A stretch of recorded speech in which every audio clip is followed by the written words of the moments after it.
বিসমিল্লাহির রহমানির রহিম।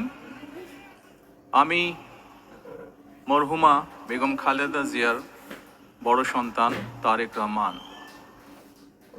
আমি আজকে এখানে উপস্থিত সকল ভাইয়েরা এবং বোনেরা যারা উপস্থিত আছেন, মরহুমা বেগম খালেদা জিয়া জীবিত থাকাকালীন অবস্থায় যদি আপনাদের কারো কাছ থেকে কোনো ঋণ নিয়ে থাকেন, দয়া করে আমার সাথে যোগাযোগ করবেন।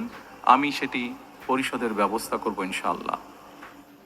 একই সাথে উনি জীবিত থাকাকালীন অবস্থায় ওনার কোনো ব্যবহারে, ওনার কোনো কথায় যদি কেউ আঘাত পেয়ে থাকেন, তাহলে মরহুমার পক্ষ থেকে আমি আপনাদের কাছে ক্ষমা প্রার্থী।